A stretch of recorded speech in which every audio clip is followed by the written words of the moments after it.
Oh, doubling. Yeah, Yeah. that's a term that I don't know if that came from Lifton. I don't remember. Basically, it's this idea that you kind of have your real self and your cult self. Not in the sense of, what we used to think of as split personalities, but Right. there is the persona who is trained in the ways of the cult, who can and will do things that the other you never would have done or wouldn't even try to do or couldn't do, Yeah. right?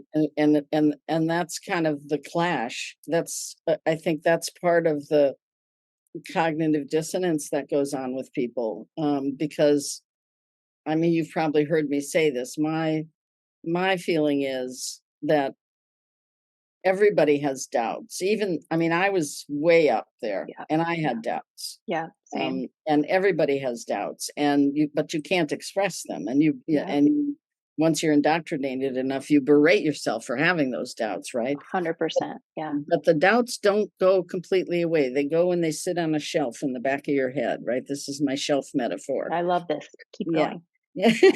And then when enough things happen that get loaded on that shelf, right?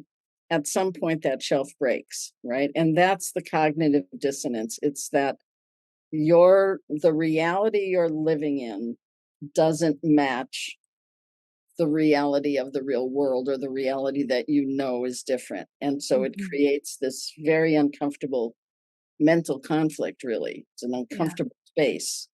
And some people will consistently choose for their belief system. They can't let go of their belief system, right? And Mhm. that's what Festinger talked about. He's the guy who kind of conceptualized cognitive dissonance with this UFO cult that he studied.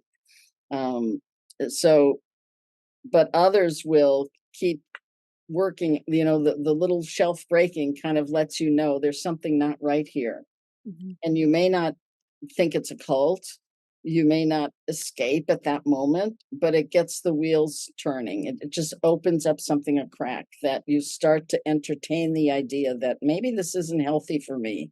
Maybe Yeah. I need to check out other things. Maybe I need to, and then that dilemma has to work itself out, which can happen in different ways, and Mhm. can take a long time or a short time.